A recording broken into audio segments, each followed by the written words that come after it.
বাসের মাটিতে কতটা পরিশ্রম করি আর এই পরিশ্রমের মাঝে খাবার খুঁজতে হয় তো আপনাদেরকে দেখাবো আজকে দর্শক আমাদের ক্যাম্পে আদিবাসী এই মালয়েশিয়ান স্থানীয় অরিজিনাল স্থানীয় যারা তারা হলো আদিবাসী যারা জঙ্গলে থাকে তারা বছরে একদিনও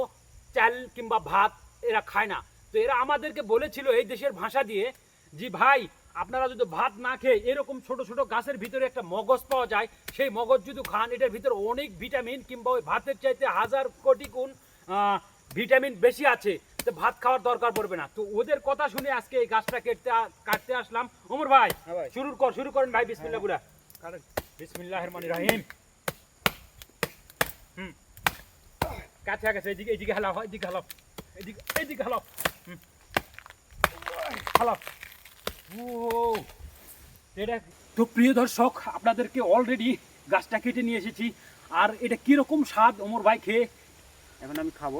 দেখি কি টেস্ট বিসমিল্লাহির রহমানির রহিম ওরে ভাই ভাই এটা তো একরকম অমৃতের মতো সৎ ভাই আসলে সত্য কথা সেই সব তাদের শরীরে অনেক ভিটামিনের শর্ট আছে এরকম ছোট ছোট গাছ কেটে যদি মগজ খান আপনাদের শরীরের সব যে দুর্বলতা কেটে যাবে ইনশাআল্লাহ তো ভিডিওটি ভালো লাগলে লাইক করে যাবেন